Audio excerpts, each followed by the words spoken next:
November 16వ తేదీ అంతర్జాతీయ సహన దినోత్సవం, అంటే ఇంటర్నేషనల్ డే ఆఫ్ టాలరెన్స్ అనేసి పిలుస్తాం. టాలరెన్స్ అన్నటువంటిది చాలా ఇంపార్టెంట్.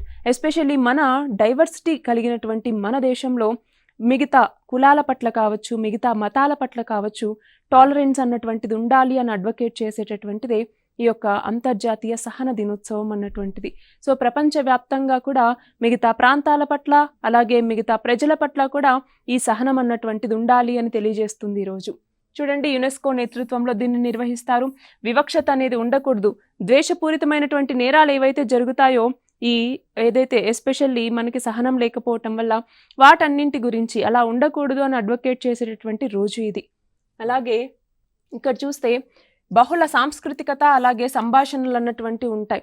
ఎస్పెషల్లీ మన భారతదేశం అన్నటువంటిది చాలా డైవర్సిటీ కలిగి ఉంది. అలా ప్రపంచంలోనూ ఎంతో డైవర్సిటీ ఉంది. సో ఆ డైవర్సిటీని రెస్పెక్ట్ చేసుకుంటూ వాళ్ళకి తగినటువంటి గౌరవం ఇవ్వాలి అన్నటువంటిది ఈ రోజు యొక్క ముఖ్య ఉద్దేశం. చూడండి, శాంతి, మానవ హక్కుల్ని ప్రోత్సహించటం, సహనం అంటే గౌరవం అనేటటువంటి ఒక సందేశం ఇవ్వటం ఈ రోజు యొక్క ముఖ్య ఉద్దేశం.